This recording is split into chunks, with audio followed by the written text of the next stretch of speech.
Hello, everyone, and welcome to Arkansas Week. I'm Chris Kane. A little bit later in this program, Conway Corp CEO Bret Carroll is going to explain the city's move to Phase 3 water restrictions, what the new rules require, and what is being done to protect Conway's water supply. We're also going to talk with the American Red Cross about staying safe during extreme heat, recognizing heat-related illness, and preparing for an emergency. But first, yes, you guessed it, we're staying on the heat. Prolonged heat. It's worsening drought conditions across the state. And the dry weather is increasing wildfire danger, putting pressure on crops and livestock and forcing many farmers to rely heavily on irrigation. Here with us to talk all about this, Arkansas Secretary of Agriculture, Wes Ward, back in studio.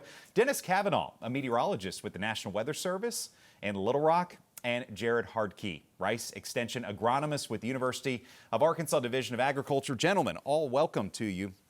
Thank you for joining us. We got plenty of time here. We're going to talk about the weather, and this is what everybody's talking about right now. Recently, we've had oppressive heat throughout the state. Dennis, I'll start with you. Tracking the history of this state, we know that we're going to get extreme summers every now and then, but when you hear terms like unprecedented, historical, record highs, can you tell us a little bit about what we're experiencing right now, what we just experienced? Yeah, so I mean, you know, it's summer in Arkansas, so right, we get it. It's going to be hot, but hot in Arkansas, there's different levels, different degrees of it, and I've been in Arkansas for 10 years now, and this is the hottest summer that I've lived through in this state. Right now, we're tracking just 100-degree days, a simple metric to kind of contextualize the heat wave that we're in. We're already tied for 2012, 2011, if folks remember those brutal summers.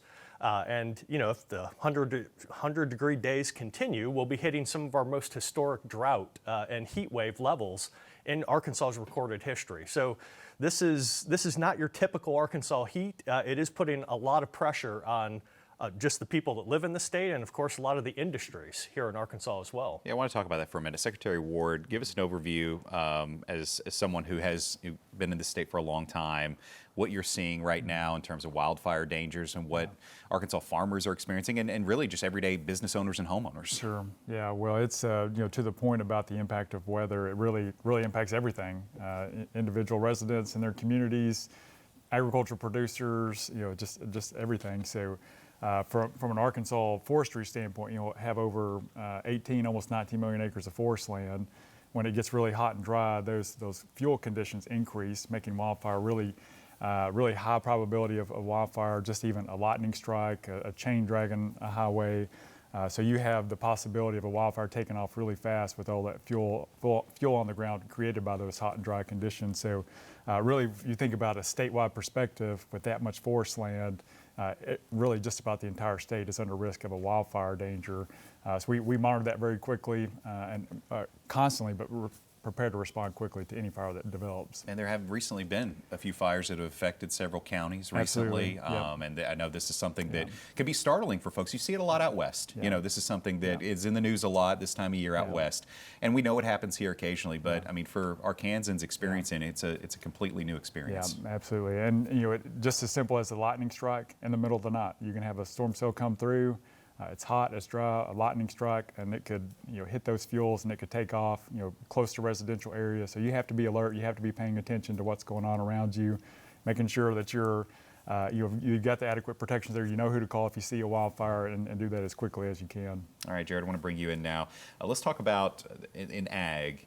I was driving through the Delta recently. It was the have and have-nots that day. You know, there was one of those storm cells you just mentioned, Secretary Ward, that was affecting one community, and 20 minutes to the east, it was still dry, sunny, and hot. So we're seeing just two different stories play out where some folks are getting some relief, especially in the heart of where the drought is hitting the hardest, but then others experiencing that long-term drought. How's it affecting the moisture? What's happening right now with the soil? And what are farmers trying to do to try to mitigate some of these conditions to try and keep their crops alive before harvest? So most of the have and have not from rainfall, it's been so minimal that it's really only served us to stop any harvest or any real progress. Most of it hasn't amounted to anything that has actually alleviated any irrigation efforts. Wow. So, you know, we're going all the way back to a year ago, basically in somewhat drought conditions since a year ago, all the way through the winter. So we started this year on the wrong foot, very behind on soil moisture conditions.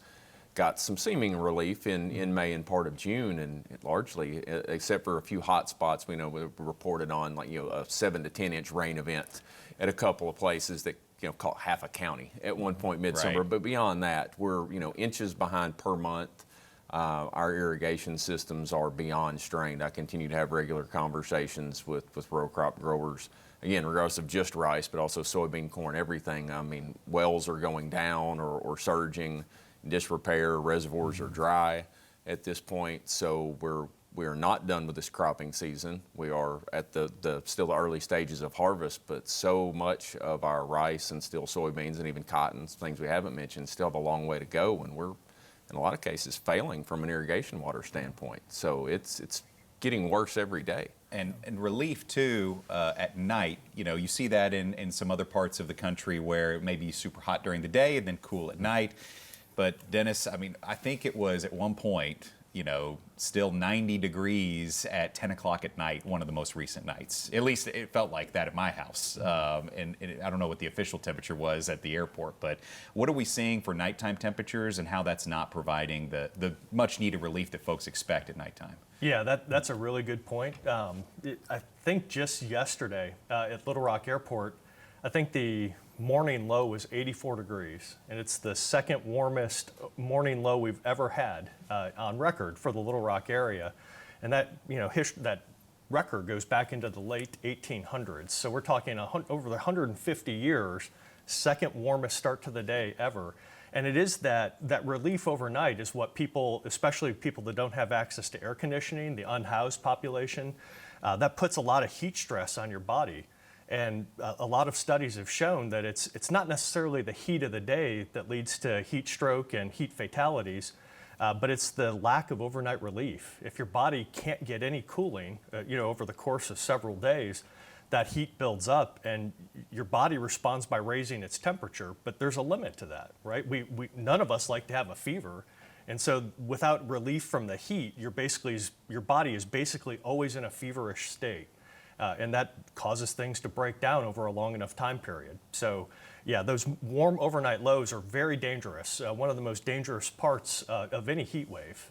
Secretary, I want to go back to the wildfires because some of the things you hear about a lot is funding to try and mitigate fires beforehand, where it be controlled burns or something like that, which we do have in the state. What have we done recently, especially in the last couple of years, to try and create scenarios where there's not a lot of starters, so to speak, under timber farms or throughout timber farms throughout the state, as you mentioned, to create scenarios where if something does start, it can be controlled pretty quickly. Yeah, no, that's a great point, and with the amount of forest land that we have in the state, it's growing faster than what we're harvesting it.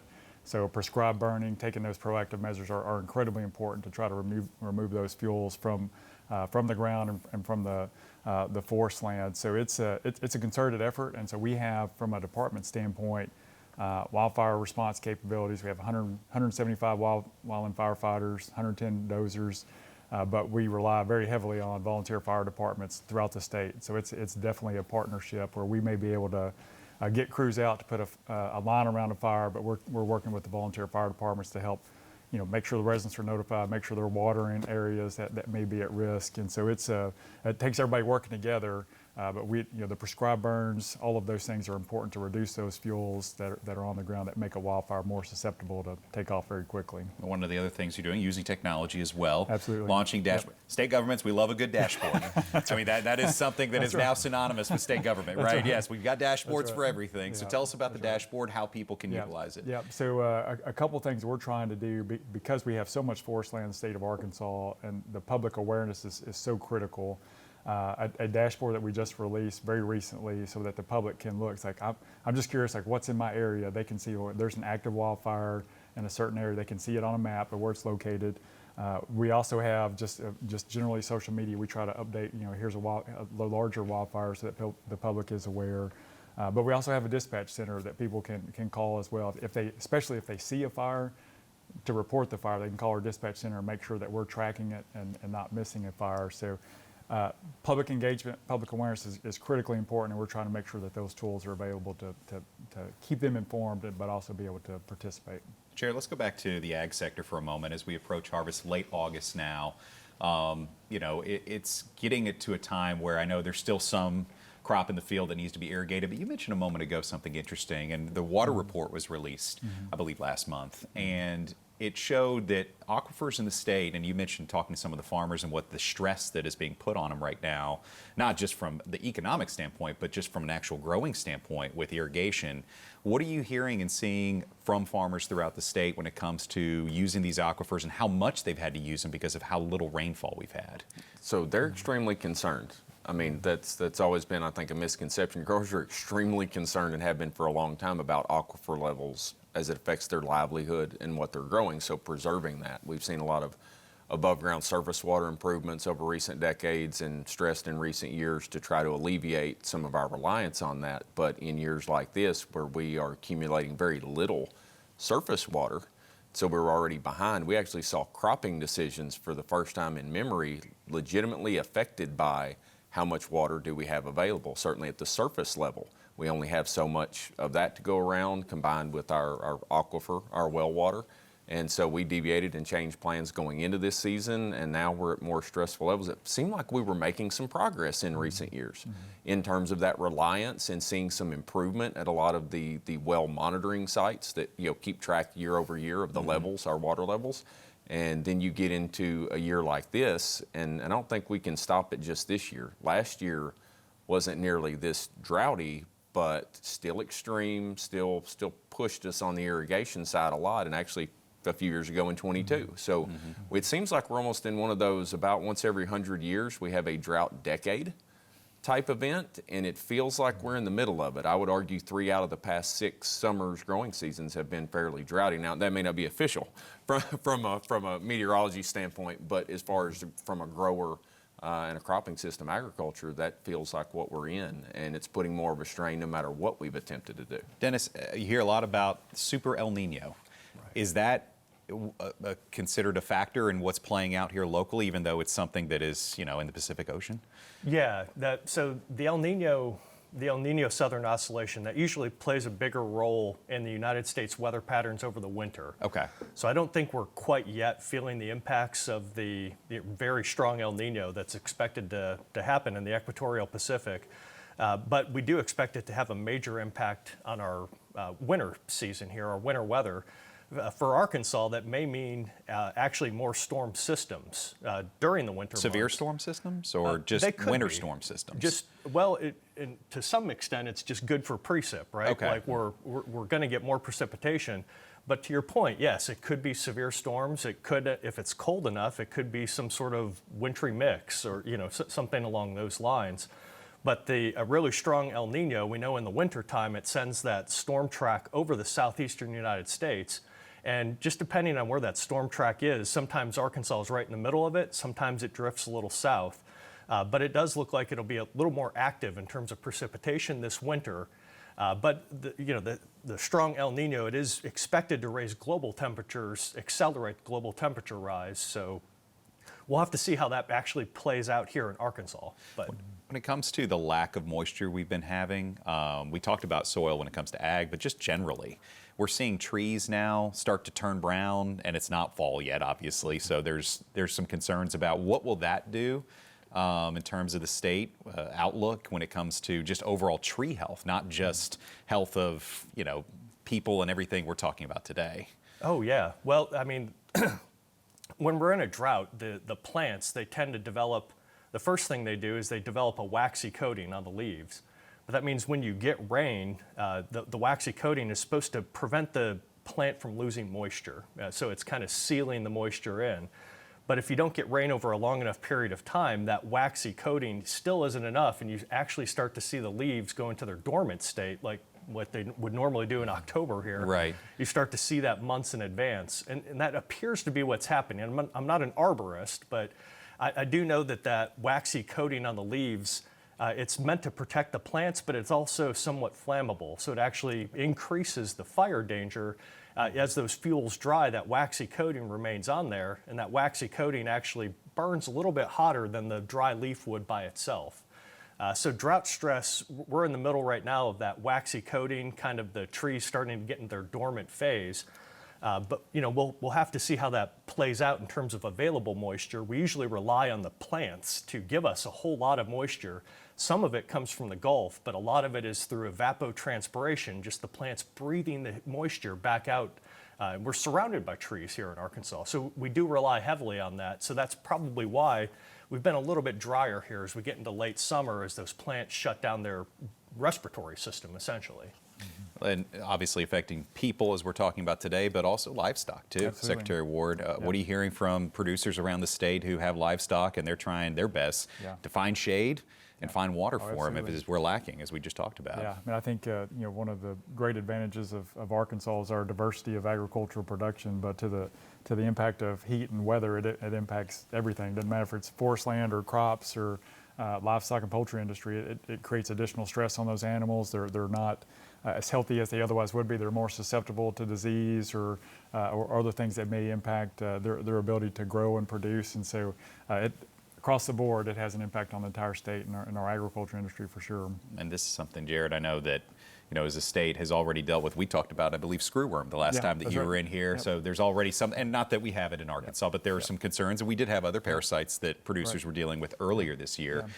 What are you hearing now or seeing now on the livestock production side, and how this heat's going to keep affecting?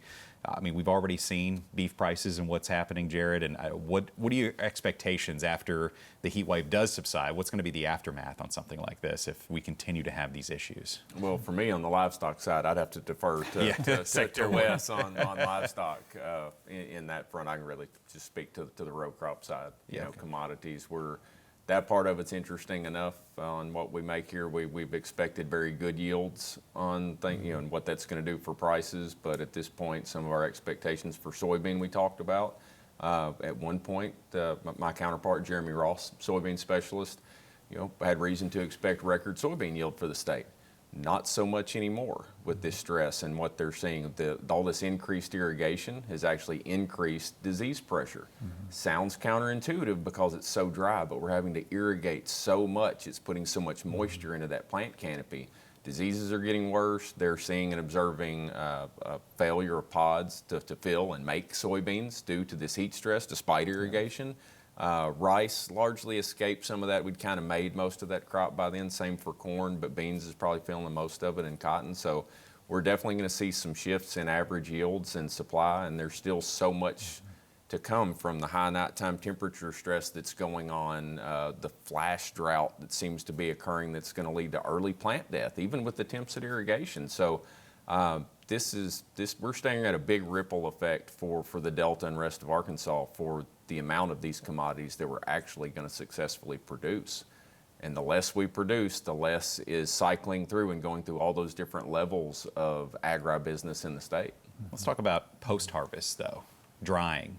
I know grain bins are already starting to get fired up around the state right now, but with this kind of heat and this kind of pressure from just the climate side of it, whenever you've got so much heat at night where it's 84 degrees still, is it going to put more pressure on these farmers on their post-harvest as well? Yes, absolutely. So there's actually already been we do have the talk about technology and things evolving. So there's been a great movement in recent years to these cable monitoring systems put in grain bins, which used to, we literally went by, everybody had a chart in their shop, and you had to look at the humidity and the temperature and decide when to turn fans on or not, when it would actually dry the grain. Well, now these cables help give you automatic guidance, but they're actually having to set them to run at very strange times and often just at night right now. There's now guidance like for corn that's being harvested, because if they run them during the day, the air is so hot and so dry, they're afraid they're going to cook part of what's in the bin while trying to get the rest of it dry. So they can only run it during certain periods of the day when it's cooler. And still not that cool.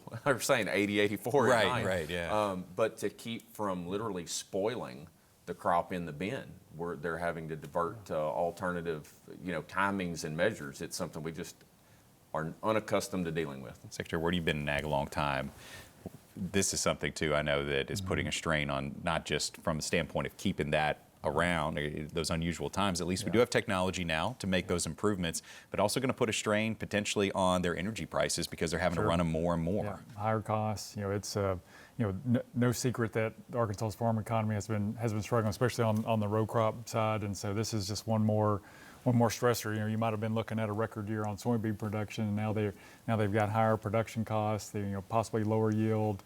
in a time with so much volatility, this is the last thing producers need. So it's, again, agriculture is our largest industry. It has ripple effects throughout the entire state and our communities. We were just talking about how there's certainly been a period of long drought, right? I believe dating back to November of last year is when it began. We did get a little relief, I think, in the spring, slight. I don't think we got back up to our normal levels, though, did we, Dennis? No.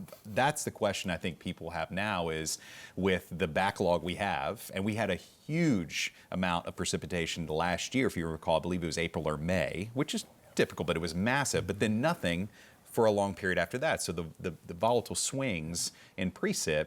Dennis, where do we, and it's going to vary for everybody. It's going to vary for Lake Brewer. It's going to vary for row crop farmers and everybody. But what is the amount that we would need, ballpark, to get into a range where everybody the stress goes down as a whole for the state? What are we looking at here in terms of what we need to get back to? Yeah, I mean, like you said, it does vary around the state, but on average, we need 10 to 15 inches of rain in 1 month just to make up the difference, just to bring us back up to what we would consider an average or normal level. That's a lot. We don't often, besides April of 2025, it's very rare to get 10 to 15 inches of rain in 1 month here in Arkansas. So I don't think we're going to be able to wipe it out in 1 month unless we get a tropical system that just decays and parks over us. It's probably going to take a multi-month, we're looking at a multi-month recovery mode here. And maybe the winter, more active storm season, maybe that'll help. But 10 to 15 inches below normal, it's a lot. It's a big ask. It's hard to make that up. All right, before we go, we've talked for about 20 minutes, and it's been pretty dim. I mean, it's been hot. Everybody is miserable. The heat is oppressive. All right, we got about 4 minutes left. I want bright outlooks. I'll start with you, Secretary Ward. You just mentioned something interesting that I thought, and obviously there are challenges with the irrigation and whatnot, but what are some bright outlooks that we can look for? How are, in terms of agriculture that you've seen in the state, what are some people you've talked to who have had some positive outcomes this year so far? Sure. Yeah. Well, I'd probably make 2 quick points. Is one, even when we're dealing with wildfire danger being so high, like it's comforting to see everybody working together, from state government, local government, community members. If there's a fire happening, like everyone's trying to work together to make sure that they're responding and reducing the impact, which is great. Just shows the community level in Arkansas, people willing to work with each other. But that's one bright spot on the current challenges. Separately, cattle and poultry are doing okay. So that helps overall state farm economy. Those 2 sectors certainly will help us get through some of this challenging crisis. Dennis? Yeah, I mean, to follow what the Secretary said, we started talking about the potential for this heat wave and flash drought a couple of weeks ago by sending out briefings, and the officials of the state of Arkansas really brought everybody together. We had briefings with the Arkansas Division of Emergency Management, Forestry was there. And that helped prompt the opening of cooling shelters. It helped forestry prepare for, possibly a more active, busy, fire weather season, things like that. So I do think, I really appreciate the fact that the officials of Arkansas are taking this seriously. They're trying to do their best to keep everybody safe, keep everybody healthy.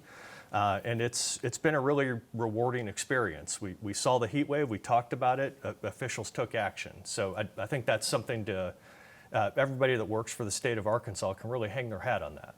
And finally, Jarrod? Not really in our control, but we are seeing general improvement in commodity prices. Good. Certainly not going to completely offset some of the increased costs we've experienced this year, fuel and fertilizer, but that's going to point us in the right direction. You kind of add into that what is as of right now. We can complain about the heat, but at the same time, a very fast, efficient harvest happens when it's a warm, dry fall. As long as Dennis didn't just put the potential for 10 to 15 inches of rainfall during harvest on me to catch up. Right. That would not be a positive, but that's what I would take away from it for now. Early in too. A lot of producers got in early this year with their crops, so they're able to get them out earlier, hopefully before we get any type of heavy rainfall like that where they can't get out in the field. Okay, thank you. Secretary Wes Ward, Arkansas Department of Agriculture, Dennis Cavanaugh with the National Weather Service in Little Rock, and Jarrod Hardke with the University of Arkansas Division of Agriculture. Thank you guys so much for your time. We appreciate it, and try to stay cool out there. We'll see you next time. All right, stay tuned. Arkansas Week continues right after this.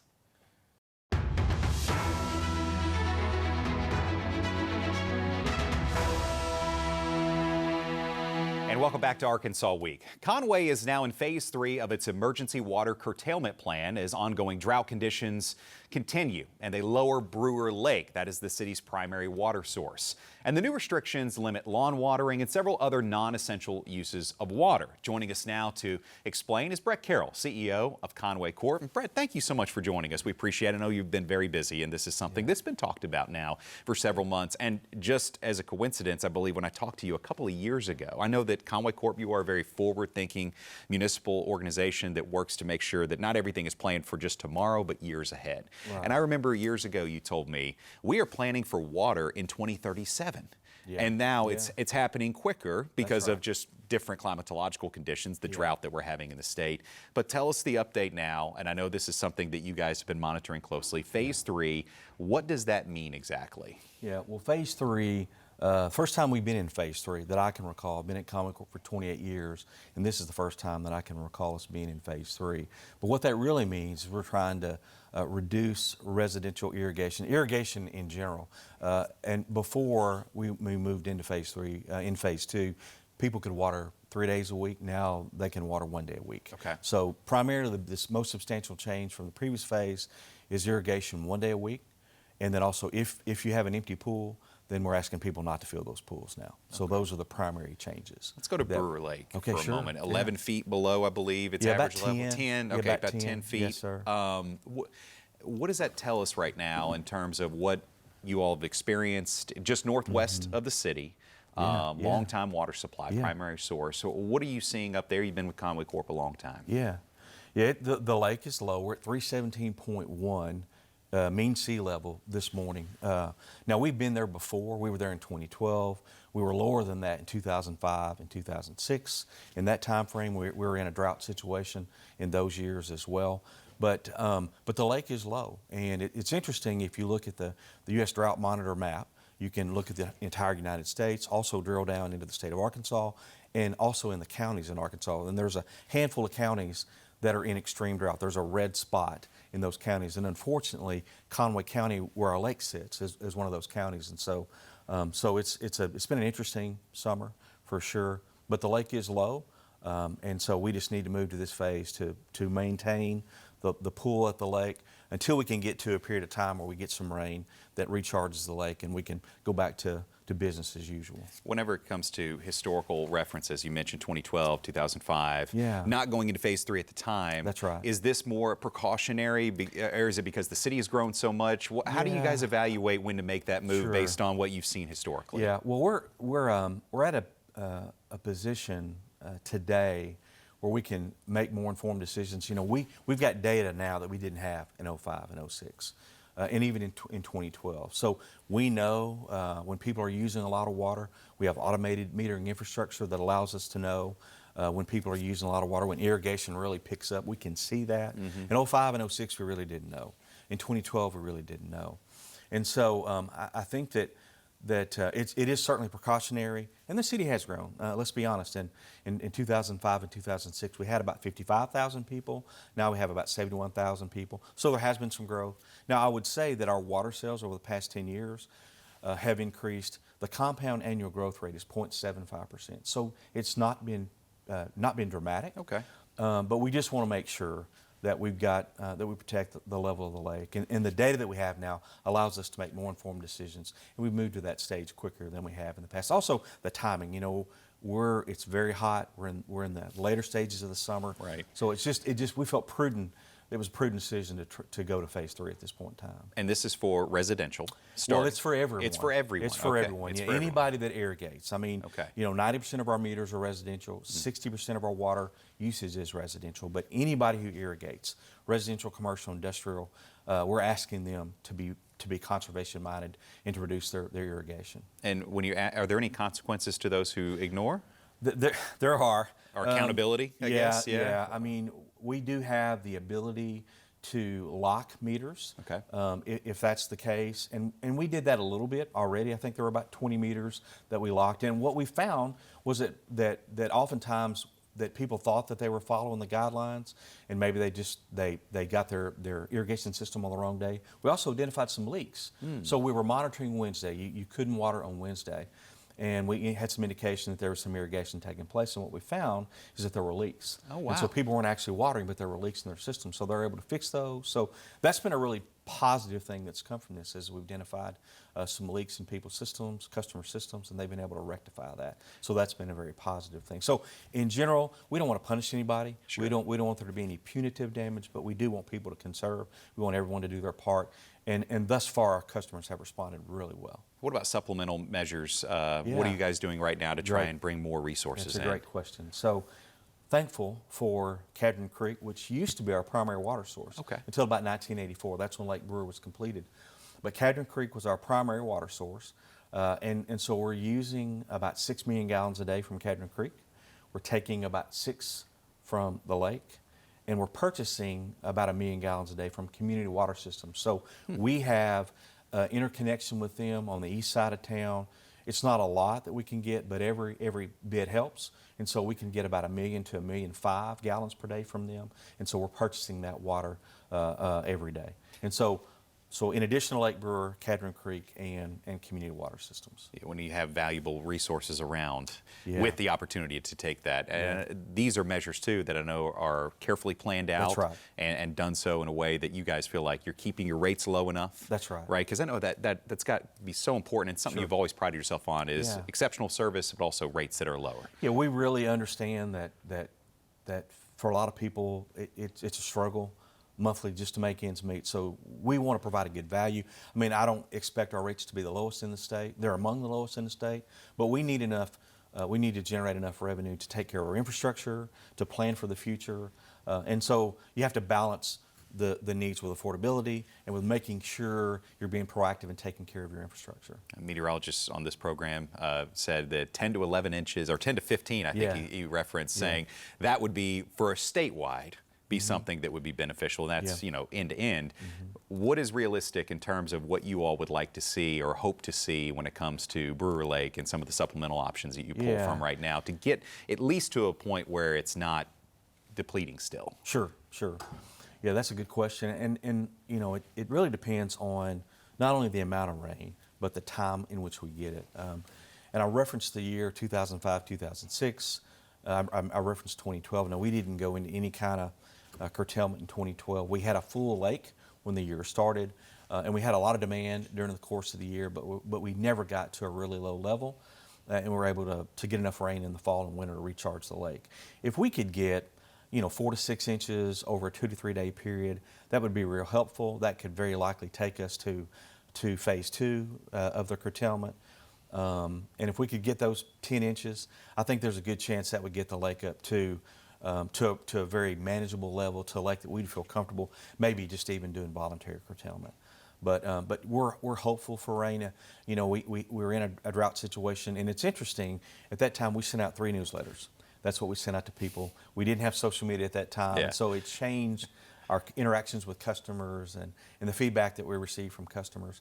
But we got a lot of rain in the fall and winter, and the lake was full.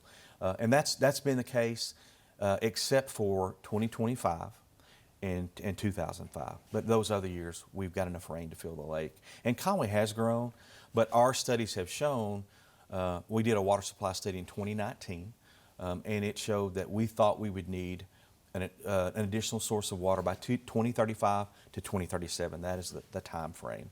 So our plan is to have a new water treatment plant and a new source of water by 2035. That is the current plan. So that's what we're working towards. And I know that's something too that came in the news recently in the last few months. And like you said, this is something that's is not just being decided on now. You did the study in 2019. We talked about it several years ago. That's right. And it now is more in the news because of what's happening at Brewer Lake. But tell everybody what that plan entails and the feasibility of it, because it is something to where it's going to be, there's some challenges along the way of getting that water, and how are you going to do it? Sure. I'm happy to talk about that. It's when you get into these kind of situations and customers have to conserve, the first question is, well, what have you been doing to plan for it? Have we gotten too big? Have we not gotten enough water to serve our community with the growth that we've had? And we have been planning. These projects take a long time. We belong to the Mid-Arkansas Water Alliance. And so they interact with the Corps of Engineers. The Corps of Engineers manages Greer's Ferry Lake. They're the ones who decide how those allocations, those water use rights are allocated and distributed amongst water providers in the state. And we received our first water allocation in 2010. So that's been 16 years ago. So we really, our plan all along has been to go to Greers Ferry since 2010. But at the time, we were allocated 3 million gallons a day. Well, you're not going to spend all of the capital that's required to get that water from Greers Ferry to Conway just for 3 million gallons a day. So we kept working through the process. We received another 3 million gallons in 2018, and then another 1 million gallons in 2020. And then we have partnered with community water systems, and they have about 14 million gallons a day of allocation. So there we are at 21 million gallons a day. And now you've got enough water to make it worthwhile to invest in an intake at the lake, a raw water line from Greers Ferry to our community, and then a new water treatment plant that's going to be on the northeast side of town. So that is the plan, and it just takes a while. I wish it didn't take this long, but you know, there are governmental agencies that you have to work with to get permitting.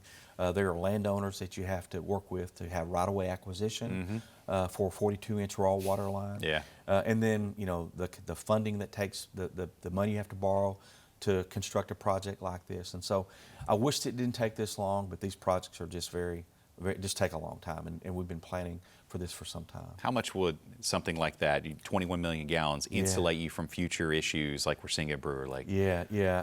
Well, we believe that this water plan will carry us into the 2100s. Wow. Yeah. Now, the immediate plans, the water plant that we'll build, the new one, is about 16 million gallons a day. So it won't get us there. But obviously, there's enough acreage on the property we bought that the footprint will allow greater expansion of that water treatment facility. And then also, we're hopeful for additional allocation from Greers Ferry when the Corps believes that that's appropriate. But that's what we're hoping for there as well. All right, let's talk about some other things going on in Conway Sure, Corp now. sure. I know a lot has been focused on water, deservingly. Yeah. But tell us about what you all have been working on to continue to serve the community as you continue to grow. You mentioned, just the growth in the last 10 to 15 years in Conway, outside of Northwest Arkansas, still the fastest growing city in the state. Yeah. So there is a lot going on. I mentioned earlier, I've been here 28 years. If we've ever been busier or had more going on, I do not remember it. But there's a lot going on, and I just try to think about it in terms of the electric department, the water department, wastewater, and telecommunications as well. So as you've seen, we have ownership in a couple of generating facilities that are going to cease operations in 2028 and 2030, the White Bluff plant and the Independence plant. And so we're planning for replacement generation for those facilities, and so that's a big project. We've been working with the Arkansas Electric Cooperatives. We've been working with other cities, Jonesboro, West Memphis, to construct this new facility. And our plan is to have, hopefully we're getting electrons out of that facility in 2031. So that's the plan there in the electric department. And so that's a project that we've been working on really since 2018. Yeah. That's when a settlement was made to close those plants. So we've been planning for new generating facilities really since 2018. On the water side, obviously, we've talked about the Greers Ferry project, which is important, but we're also we're running a parallel line from Lake Brewer, a parallel raw water line from the lake to our water treatment plant. The one that we have is about 45 years old, and those don't last forever. And so we're planning for another line for resiliency, for redundancy. And then also we're expanding our water treatment plant, the existing one, by 8 million gallons a day. And we really can't take advantage of that extra treatment capacity unless we have more water coming from the lake. So it gives us extra capacity, and it also provides some redundancy for a line that's 45 years old. I guess it was late in September of 2024, we had to do some emergency repairs on the lake line, the Brewer line, and we had to do mandatory curtailment because our storage, in September people are still using a good bit of water, so we had to do mandatory curtailment to make sure we didn't run out of water in storage. So our crews got out there. They did a phenomenal job getting that work done that evening. And so anyway, Wow. So yeah, it's important to have another parallel line from the lake to Conway. And then not a lot going on in wastewater right now. We're doing some work there to sort of to decommission an older wastewater treatment plant. And so we're working on that. And on the telecommunications side, we're building fiber throughout our community. Always changing on that yeah, side, always isn't a lot it? going on. Yes. Yeah, there's a lot of competition. We have competition in that area, and we have we really love serving those customers, and we have a local customer service, of course. But you've got to keep up with demand and the products that we're competing with, and so fiber will allow us to do that. So that's an important project that will take place over the next 3 to 4 years. One of the fastest growing cities in the state, Conway, and Conway Corp leading the charge and making sure the service is available. Bret, thank you so much for joining us. We appreciate the time, and hopefully we get that much needed rainfall. Yeah, All right. hoping for that. We'll see you next time. Thank you. Thank you. We'll come back after this, and Arkansas Week continues. Stay with us.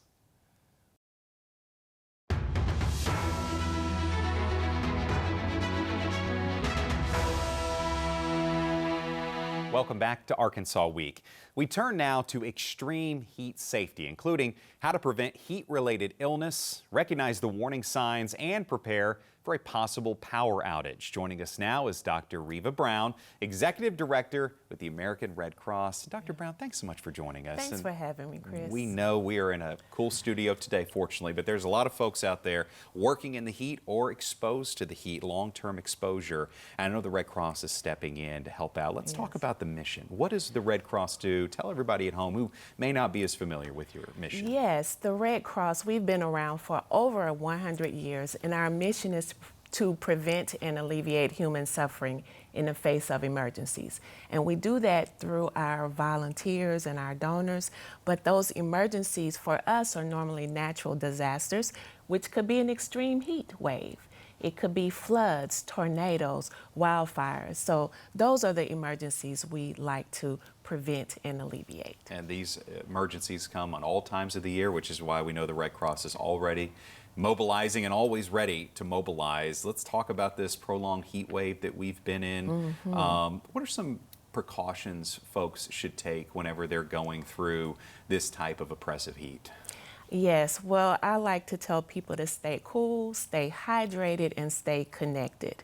We know how important it is for people to stay cool. We want you in an air-conditioned building. This facility is great. Thank you for having the AC working here today. Welcome. That is so important.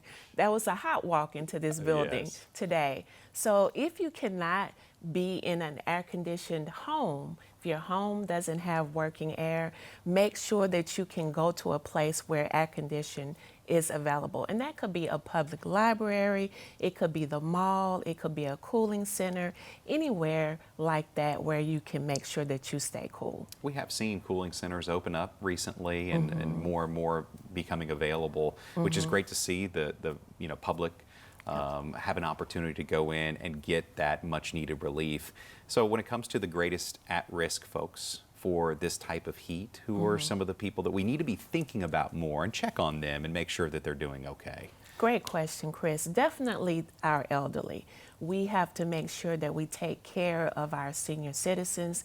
Help your neighbor, check on your neighbor. That's very important. And then again, people with disabilities. We need to make sure that they are adequately cared for as well. And then we have children, people with illnesses, pregnant women. These are just a few of the people that we need to make sure that we take extra precaution to make sure they're safe. Communication's never been more simple in terms of availability. Yes. Just a simple message every now and then. Do you think that would be helpful? Just a text message, a phone call? Hey, just checking in on you, making sure you're doing okay. Absolutely. Text, call. Also, just knock on the door sometimes. Old-fashioned, right? The old-fashioned way, Yeah. because we need that human connection sometimes. Even though I'm okay with text and phone calls, even an instant message on social media sometimes will work as well. Let's talk about how to beat the heat for a moment. And what is the Red Cross saying in terms of what people should be mindful of, what they're intaking into their bodies right now to stay hydrated? Yes, definitely get your water. And I like to add electrolytes to my water. Some people drink Gatorade. You need those extra electrolytes because when you're sweating, you're losing a lot of salt, and it's important to replace that. And even the average person should be drinking about 3/4 of a gallon of water per day. That's very important. Even if you don't feel thirsty, make sure that you're drinking your water every 20 minutes or so. Just take a couple sips. Keep a water bottle on your desk. I have my water right here in a cup. Got one right here. Look, Yeah, we can toast right here. Yes, All right, take a sip of water. Very important. Very important. Yes, but with the things that you do drink, what should you not drink? I know it's so tempting during the summer. You want to have your sugary drinks. I know you want to go through the drive-through and grab your coffee, but the caffeine, that's something that you may need to avoid. Alcohol, some of those things. Rely on the water. I'm going to take my sip right now. Yes, go right ahead while I get the next question queued up. It is one of those times of year where everyone's going to be looking for anything to keep them cool, right? But I know the Red Cross, you all caution that maybe fans, depending on the day or the time, may not be enough. When should someone maybe consider, if their air conditioning is out, they're having power outages, we'll talk about those in a minute. When those take place, at what point are fans not enough and someone should likely consider making their way into a place that does have some central form of AC? Yes, sometimes the fans just kind of circulate the hot air around. And one of the things too that may be surprising to some people, sometimes it might be better to be outside in the shade than some indoor places, especially if you don't have the air conditioner. So that's very important to consider as well. I remember being on a college campus just a couple days ago, and some students were outside. They were outside in a shaded area because for them it was cooler than where the AC was not working at the time. And we don't want to have that hot air kind of circulating and people aren't getting the cooling effect that they need.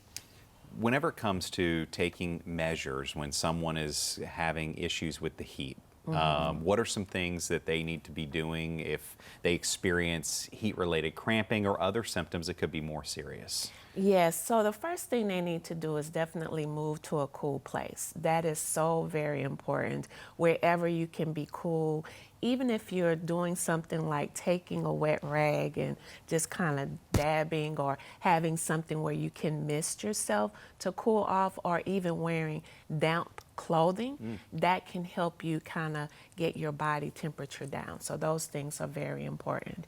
But of course, you know, if things last for more than an hour, if you're dealing with heat cramps, it's important to seek medical attention as well. Okay, and that meaning go and find not just I should say an emergency room, or is this something where someone should maybe go to a doctor that's just available in their area? Is this an ER visit worthy if they have cramps more than an hour? I know that gets more into maybe heat exhaustion or heat stroke. Shortness of breath, maybe more extreme. Shortness of breath. If your body temperature is moving past 104, Okay. those types of things, that's when we get to the situation where you need to call 911. Okay. Yes. That's what people want to know, is at what point does it become an emergency versus I just need to cool off, I'll go take a Yes. cold bath or Cold something bath, like right, that. Yeah. those types of things. But if you're starting to have some muscle cramps, if you're feeling tired or weak or something like that, you need the medical help. But when you're that pulse, oh my gosh, if it gets really fast, Yeah. that body temperature rises, you're having headaches or dizziness, please call 911. We want you to be safe. We want you to be well. I know you guys work with families all the time. I have experienced this before where I've had a family member say, I'm fine, but they're not fine. How would you encourage folks to get those family members to listen to them and say, no, we need to go and get some professional medical help here. You can't just drink the pickle juice and hope those cramps are going to go away. Oh my gosh, the pickle juice with the cramps. Yeah. Oh my goodness. Yeah, that's what heard that. I've had that in my household growing up, and eventually ended up with an ER visit at 1 a.m. Absolutely. So definitely work to be that family member or that friend that people know that when you speak, they better listen, because you have something valuable to say that could help save their lives or help keep them from being even in more danger by not seeking the medical help right away. And if you're one of those hard-headed people that don't want to listen to people, let this be a warning for you to please listen, because if people are telling you to seek help, get that medical attention, that's very important. They care about you. They love you. They're concerned about you. And please listen so you can get the help that you need. All right, so moving through the state recently, we have this heat wave, but in the heat wave, we have seen some extreme storms, kind of the extremities on both sides, extreme heat, and then afternoon pop-up storms could happen in certain areas. And we've had several areas with massive power outages in the last couple of weeks. How does the Red Cross mobilize on something like that? At what point does the Red Cross mobilize? Does it have to be widespread? Or is it something to where, it needs to be a big weather event? Because as you mentioned, Red Cross is going to be there whether it's extreme heat, tornadoes, hurricanes, floods. At what point is the Red Cross going to say, okay, we need to step in and mobilize our units and be out in the community where people are affected, especially by something like power outages? Absolutely. This is where community partners come in so handy. We work with so many emergency management officials, so to help us do our jobs better. With that, we would step in if it's a widespread, long-term type of thing. And so one of the things that the Red Cross would do is look at opening a shelter, depending on how long it lasts, the power outage lasts, how widespread it is, and if our partners aren't able to kind of help step in to kind of work with the people who are suffering from the power outages. I know you have a bunch of great resources as well that you offer to folks. Absolutely. Where can people find all the great resources the Red Cross has available to be energy or emergency prepared and ready for any type of event that could come their way? Absolutely. Visit redcross.org, number one. We have, and /heat check, number one, to get some heat related information. Redcross.org is a valuable source. We also have an app. We have an app that gives you all types of information, multiple different types of apps. So you can visit redcross.org/apps, APPS. And look, let me tell you, Chris, if you don't have one of our apps on the phone, when I get off this, please, I'm going to help you download it on your phone, because it gives you tips as well that help keep you safe. It alerts you if there's a tornado or something like that coming to your area. If you need some quick tips on what to do, if you're not sure what to do about a heat stroke or something heat related, our apps step in to help with that. As an organization, as you mentioned, over 100 years. Absolutely. You're the executive director here locally at the American Red Cross. What are some of the changes that you've seen that have been made that excite you the most about what the Red Cross continues to do and build upon, and how the foundation that's been laid continues to be grown, and you all continue to be able to reach out in new ways? Like you just said, now an app is available, where beforehand you probably sending out newsletters or mailers. And what are some of the big things that you're excited about for the Red Cross moving forward to continue to serve the communities that you all are in? Well, one of the things that we will be focusing on this year is community mobilization. So the community mobilization initiative is so very important. The Red Cross has been around all of these years. 90% of our workforce is volunteer. We cannot do our work without volunteers. We don't know what the future of volunteerism looks like for the country as a whole.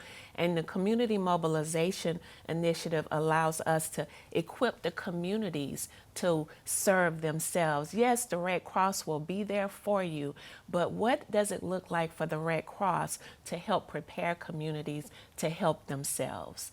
So that whole idea of neighbors helping neighbors, we want to empower communities to believe that they are the Red Cross, and that if something happens, the Red Cross has equipped them with the training, the resources, the education, the tools that they need to respond to a disaster in their own community if the Red Cross cannot be there right away. We're always going to be there, but the community is right there. So the power of that community mobilization initiative to get the communities involved in helping themselves without relying on outside help, how powerful is that? That's amazing. That's very powerful, and that is what the Red Cross is moving toward. And if someone wants to be a volunteer, what's the route they need to take to sign up and be active within the Red Cross organization? Absolutely. We need our volunteers. Again, you can visit redcross.org. You can visit /volunteer, and you can find out all of that great information. Look me up online. Call me, text me, email me, and I will definitely connect you with the right person to get you involved. Okay, and involved in so many different ways too, right? You guys have different Absolutely. avenues of volunteering, so someone who may be right there with a power outage and someone may be helping in behind the scenes, right? Just helping mobilize, and the logistics behind what you all do is fascinating. But we don't have time to get into it, but I appreciate you stopping by, Dr. Brown. Thank you so much. Executive Director with the American Red Cross, and we look forward to seeing you next time. Stay cool out there. We'll see Thank you you next so time. much for having me. And that's it for this edition of Arkansas Week. Thank you so much for joining us. I'm Chris Kane, and we'll see you next time.